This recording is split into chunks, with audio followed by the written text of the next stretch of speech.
Hello, it's Crafty Kristen with you once again, and today we're celebrating Easter. I don't know about you, but this just happens to be probably my favorite time in the church, even more so than Christmas. I think she likes Easter too. Anyway, there are an abundance of Easter crafts out there.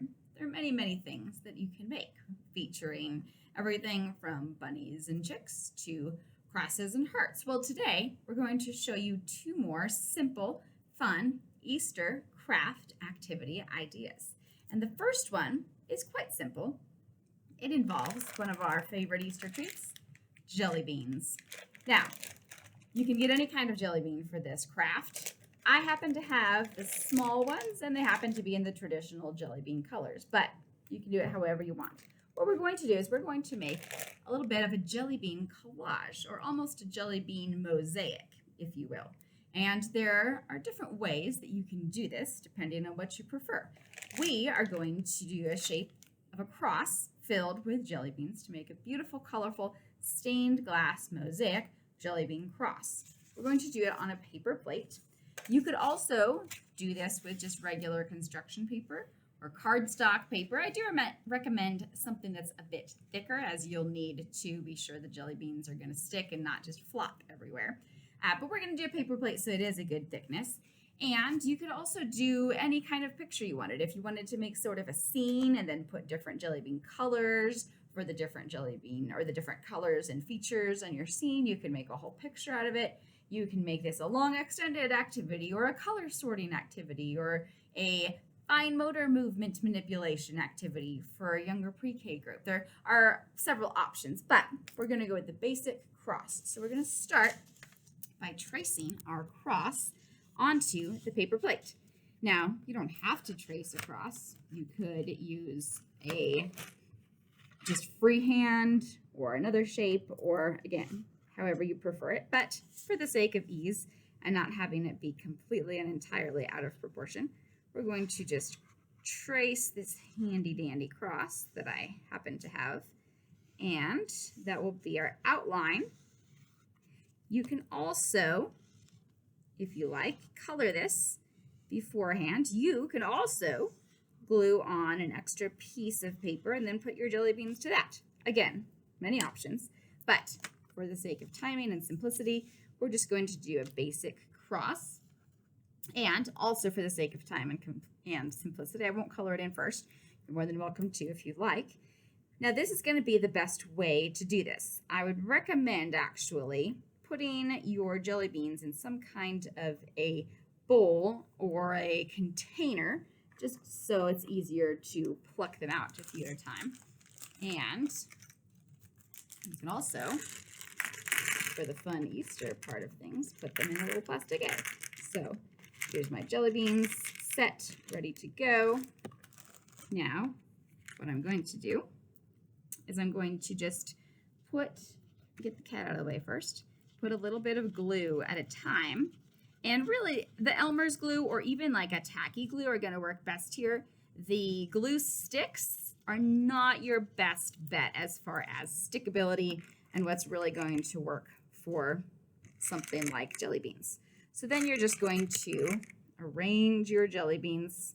Again, you can get really super creative and put a lot of finesse and effort into this.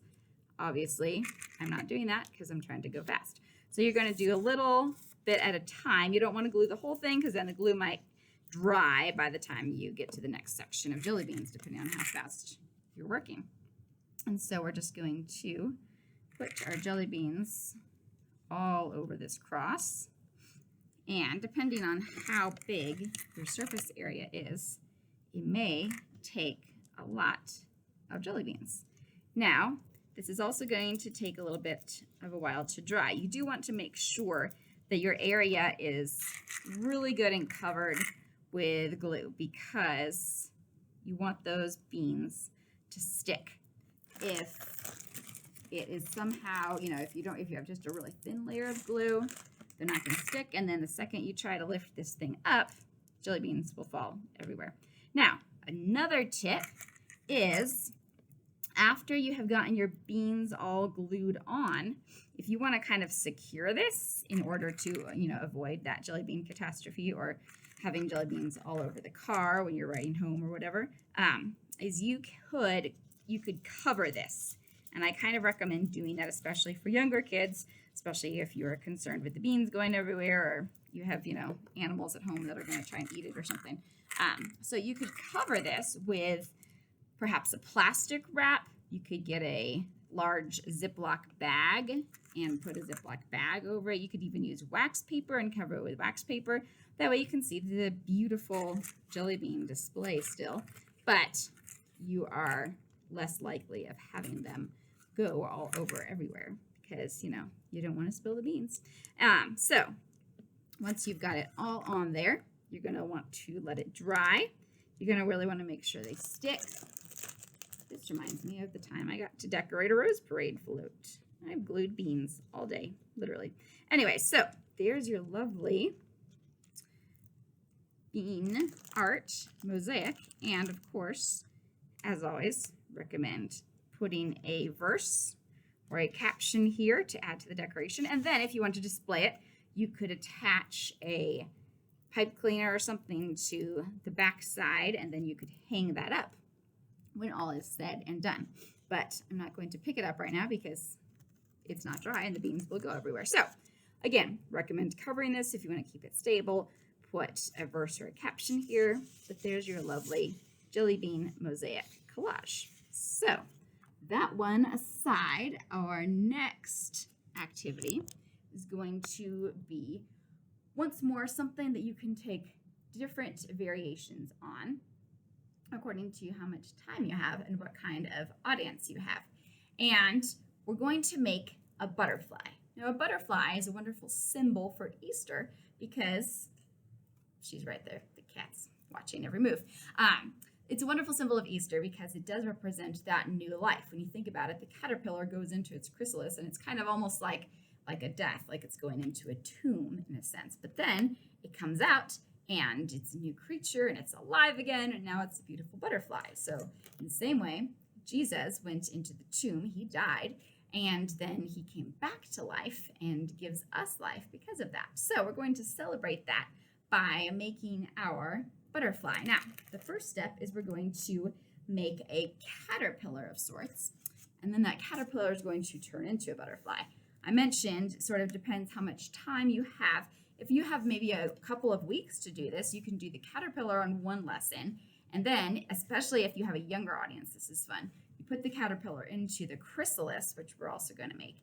And then you can have it magically transform into the butterfly and have the kids open the chrysalis the next week. You could also just do this all as once or as a simple butterfly. So we're going to start with, we're going to use a paper towel tube.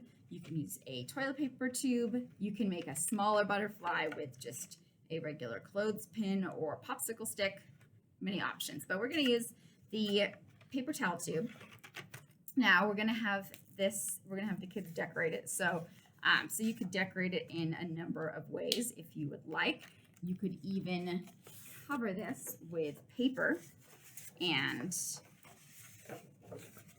have it be, a different color of your caterpillar worm. You can use wrapping paper, you could use tissue paper, you could use regular paper, and then you can decorate that even more. You can add stickers, you can add colors, you can add all sorts of fun and wonderful things to decorate your caterpillar worm.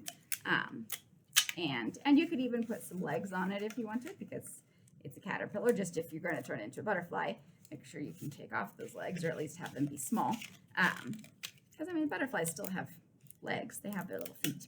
But anyways, so we're going to have our little caterpillar base. You could also use an egg carton, piece of an egg carton. Lots of caterpillar options here. Which is also a wonderful science unit incorporation. If you have a pre-K class, you could work this in with life cycles and talk about the life cycle of the butterfly. I've done that a time or two. It's fabulous. Anyways, here's our worm, and then I'm going to give him a couple of, or her, eyes. And, of course, what's a bug without antennae? So we're going to have some antennae. We're going to take some pipe cleaners, and real simple way to make antennae, sort of turn this into a V, and then we're just going to kind of curl one end of it and then curl the other end of it. And then you can just tape or staple this onto your caterpillar. You could also make a corkscrew style antennae if you want to get creative there. And that's really easy to do. Just take your pipe cleaner, wrap it around a marker or a crayon or a pencil, and voila, there's another kind of antennae. So a couple of options there. Now we're going to make our caterpillar nice and happy. You can even draw on some little legs. Here's just little caterpillar legs. Okay, so here is my caterpillar, and you can caption this as well. A caterpillar gets new life.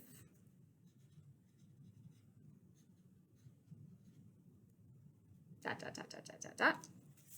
Now, I mentioned we're going to make our chrysalis. So you'll need a paper bag for this. And you can let kids go to town decorating their paper bag. You can throw on some stickers.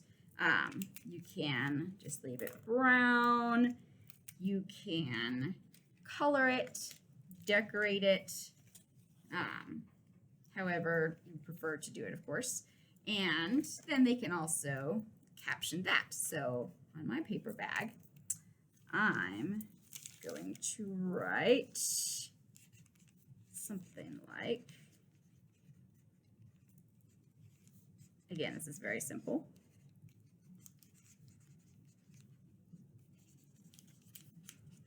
I wrote, chrysalis is like a tomb, and then dot, dot, dot. So again, it can be fun if you have a preschool group you're working with, or if you have a couple of weeks to do this over. It can be fun to have the kids place their caterpillars into their little chrysalids, and then during the week, or on your after hours time, you sneak in and then you turn these into the butterflies. That's just a fun extra thing, but you don't have to do this. What else you can do is you can go straight to step butterfly wings, which we're going to do next. A couple of options for your butterfly wings. You can use paper plates that have been cut up into pieces. You can use construction paper that's accordion folded like this, where you just fold it back and forth and back and forth and back and forth and back and forth, and then you've got kind of a wing shape. Or what we're going to do is we're going to use coffee filters. So since this is a big caterpillar about to be butterfly, we're going to actually make 4 wings for this guy. You could also do this just as one, and if you want the really simplistic version, you can do just one of these guys, stick it on a clothespin, throw some eyes and antenna, boom, easy, easy butterfly. But we are not going to do the easy, easy butterfly. We are going to do the, actually, not 4, 2. We're running out of time here. So we're going to make 2 butterfly wings. So we're going to take our coffee filters, and you can use markers, or you can use crayons to do this. Now we're going to go to town, because again, we're doing this simple, easy peasy, fast, fast, fast way. And just have the kids, let them have fun, throw in some colors, hopefully much nicer than this. Throw some colors on there, and then these are going to be our wings. By the way, these make excellent flowers too, and if you're looking for a fun tie-dye type activity. Put a whole bunch of markers on these, squirt it with just a little spray of water. They run together and it looks really fun. But look at this, we're getting all sorts of bonus random fun features that you didn't even want to know today. So after your kids have put on their colors and made these just look oh so wonderful and fabulous, we're going to take each of these wings and we're going to pinch it in the center. So you kind of just fairly lightly crumple it and pinch it right in the center there. Then we're going to attach that to the back of our butterfly. I do recommend, if you can fit a staple will work. Tape is probably going to be better than glue because glue is just going to be a little tricky. So we're going to tape each of these wings down. And then we have, and again, while you're doing this, please discuss the relation of the butterfly and new life to Christ's death and resurrection and our new life as Christians, because when God does a transforming work in us, it's kind of like we turn from just a plain old caterpillar into a beautiful new creation butterfly. So this is kind of an elaborate butterfly, isn't it? So there we have your butterfly, his little chrysalis that he's no longer in because he's transformed from a caterpillar to a butterfly, and your jelly bean mosaic. 2 more fun-filled Easter crafts to enhance your springtime. So, as always, make this your own. Take it, run with it, adapt it, have fun with it. We hope you have a wonderful and blessed Easter and enjoy your time with your students. Make some crafts, make some disciples. Don't forget, we have new material each week, so feel free to like, subscribe, get notified of our next videos, and we will see you next time.